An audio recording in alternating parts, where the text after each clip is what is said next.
This story begins where many others generally end. At the time, I worked for a detective agency known as HPD, but I couldn't know then what the acronym really meant. I don't think I ever really knew.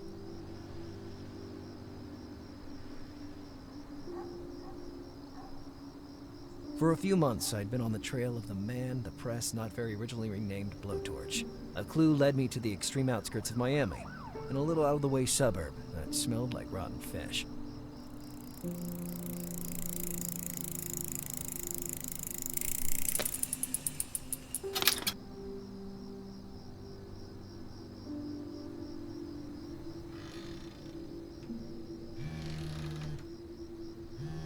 Operator, the caller you have dialed is unavailable. Do you want to leave a message?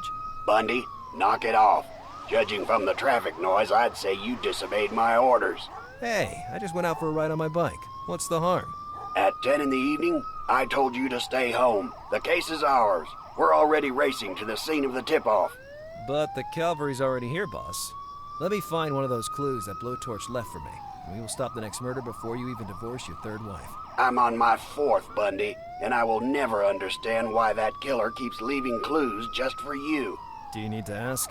Because I'm his archenemy, his nemesis, his worst nightmare. More like he enjoys leaving you every time grasping a handful of air. Oh yeah. Remind me again, old man. Who stopped the Puerto Rican surgeon and the arsonist of the southeast coast? And what about the... All old news, Bundy. You haven't caught a break for a long time. And for months you've been following Blowtorch without any results. Why don't you go on holiday and let us do the work? I'm in Miami, dude. Working here is a holiday. I'm serious, Lars. Give it up. Listen, boss. I will limit myself to a stealth approach. Identify the victim's flat, I write everything down, I smoke a cigarette, I admire the skyline, I wait for reinforcements. No shootout planned. That would be difficult, since you never carry a gun with you. Well, once a chick told me that the weapon at my side makes me clumsy. Don't cause any shit, Bundy. We'll be there in a short while. Okay. That means I have a short while to solve this case. What did you say? Nothing. Bundy, don't screw things up or I swear... At previous crime scenes, we always found a letter addressed to me, abandoned in the mailboxes. This time, maybe, I would be able to find that letter before the crime was committed. But I had to hurry. I looked at the various mailboxes and found what I was looking for. An abandoned envelope with no writing or stamps. The only problem remaining was how to open the mailbox. My badge wasn't exactly the right tool to wedge this open with, but it was worth a try. The only thing I accomplished was jamming the badge into the narrow crack above the mailbox. Here's what the taxpayers' money was being used for. I thought it was better to leave before causing some serious damage to the sidewalk. The conditions of that sidewalk were getting worse. A stone bigger than the others just fell off the sidewalk. And who was I not to accept the kind gifts from Providence?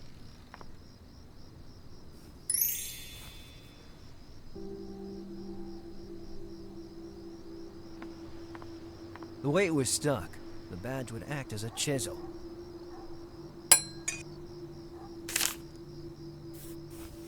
As usual, the letter was ripped and written with invisible ink. I was sure I had some Scotch tape somewhere. Well, I'd have to think about the invisible ink later.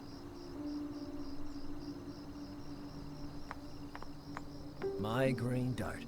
A little engineering jewel made in Italy. In addition to being marvelous, it had a handy flask on the front, which I used for basically everything. Normally I would have filled it with scotch, but I didn't want to find myself in Orlando investigating a red whale again. Like last time. Maybe there was still something useful in Green Dart's flask. Hey, there really was some scotch after all. Scotch tape, I mean. I would have stuck the scotch tape in the back of the letter, so as to obtain the best readability. I always hated puzzles.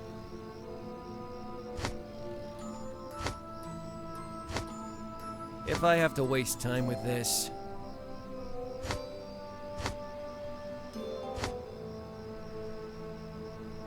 I hate this stuff.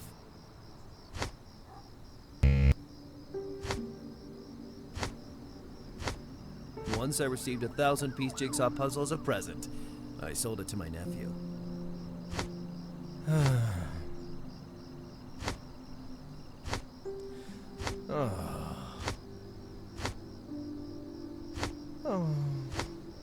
It wasn't as difficult as I feared.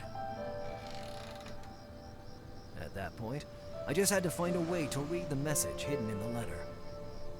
Well, I remembered that to reveal invisible ink, you just have to warm it. Where could I find a source of heat that late at night?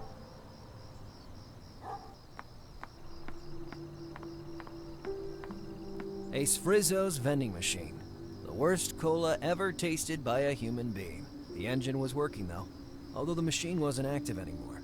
I could sense its warmth. The vending machine's engine emitted a faint heat, maybe intense enough to show the hidden writing on the letter.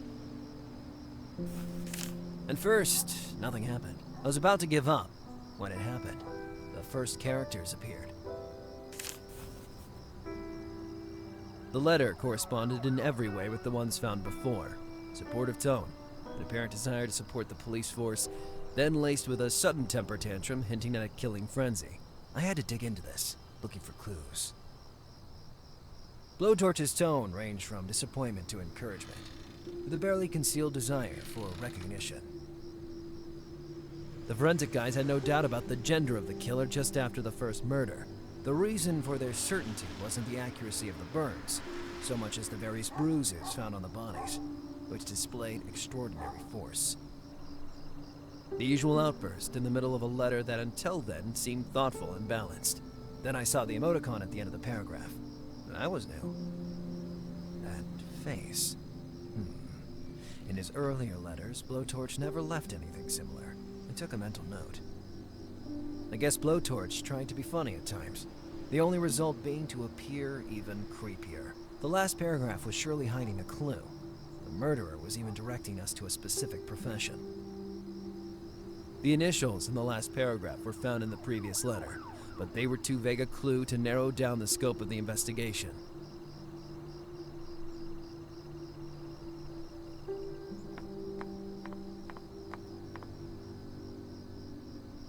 A telephone number erased unceremoniously. It was surely the joke of some happy-go-lucky prankster. The inscription implied that J.J. Urham was stupid. I was tempted to buzz to verify. A mural signed P. Gold. I saw many others like that around the city. Someone left a stupid smiley on the intercom. That smile left on the letter, and the one on the intercom were identical. So I could rule out a simple coincidence. I had just identified the apartment I was looking for. The apartment was registered to a certain G. Glover. I hoped I got there in time.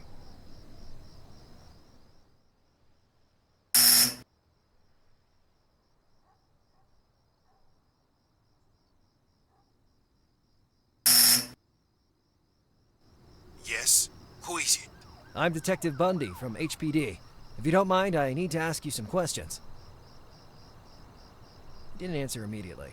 Moments of total silence passed, during which I thought he had hung up. Sorry for the hesitation, but I really don't understand what you would want from me. I'm just a normal citizen who... Yes, of course. But I really need, and I mean really need, to talk to you. With a certain urgency, too. Can you open the front door? I hate to be a killjoy, but you have a warrant. I don't want to get into trouble with my landlord. You know what? I guess I forgot it in my other hand. Anyway, I already told you that... Listen, the landlord is a real pain in the ass, and I don't want any trouble. If it's such a big deal, you won't have any problem coming back with a warrant. Good night. In my entire career, I had never been mistreated like that by someone I had to protect. Despite the fact that the guy was an idiot, I couldn't let him be killed in cold blood. Besides the front door, the only visible way in seemed to be the fire escape above. That ladder would have been the perfect way in, but it was too far.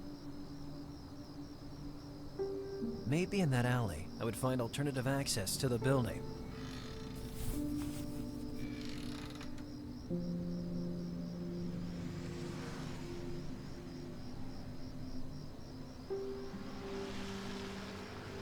Jumping from that roof would be very Hollywood style, but I would have broken my neck.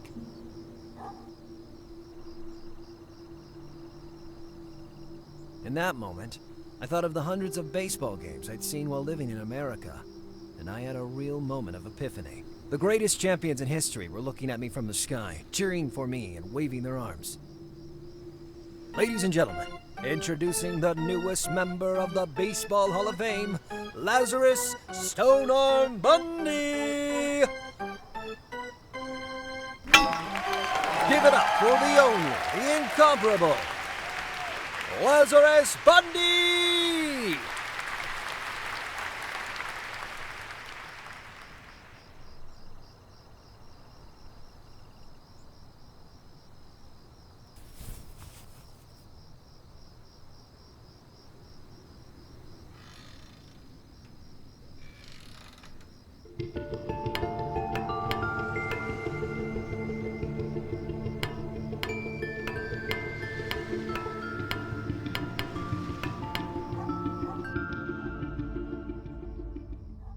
Lazarus Bundy in my place. Who'd have thought it? Here's my man. All 7'5" of a man, to be exact. Well, so much the better. If things got out of hand, he could protect me. Lazarus Bundy, what are you doing? I still had some surprises in store for you. Instead, it's already time to put an end to our game.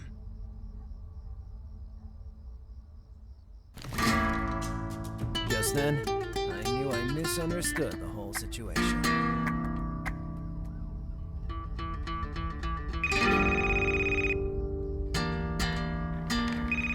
Not a word.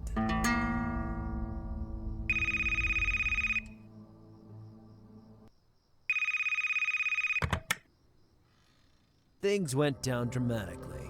I had no gun, as always, and I had to deal with a mastodon ready to kill his next victim. Burton would surely arrive with backup shortly after. But, how shortly? Moreover, we were convinced we had to protect the man who instead just revealed himself to be the monster we were hunting. I thought of sending a text to warn him, but I had no credit on my phone, having accidentally subscribed to a live weather service. I was in more danger than ever. But at least I knew the weather was fine in Baltimore. One thing was for sure, I couldn't wait anymore.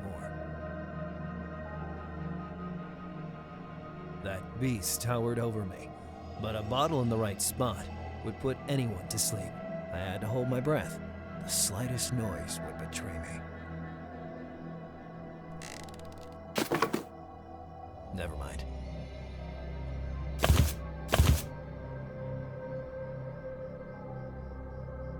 I told you to close that sewer hole, you slut! If I hear even one more whisper, I'll be forced to use more brutal methods than usual. Is that clear? She was gagged and strung up like a sausage, but above all, she was busty. This further increased my desire to save her. The TV was silently showing a vintage spaghetti western. Change the channel, right now? I wanted to see how the movie ended. He left the storage room open.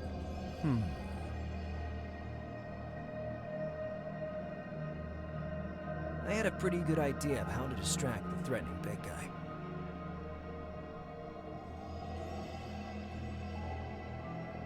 I was desperate and in dire straits. I could do nothing but go for broke.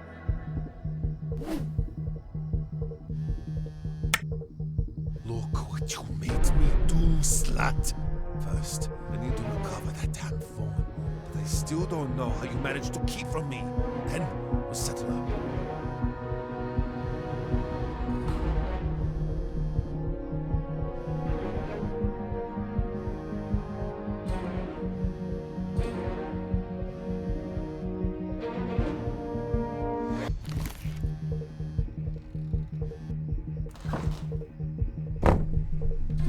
What the fuck? Stay calm. I'll get you out of here in a split second.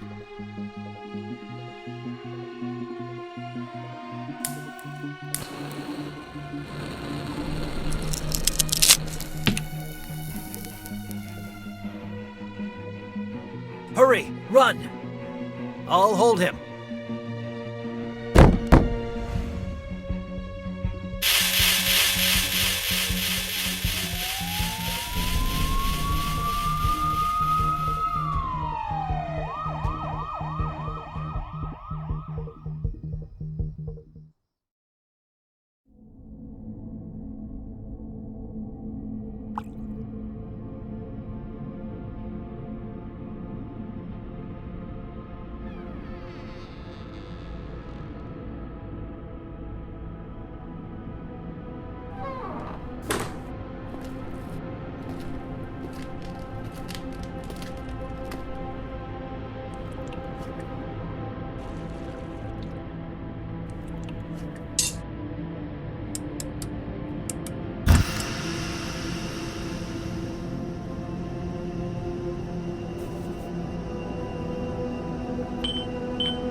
So let me get this straight.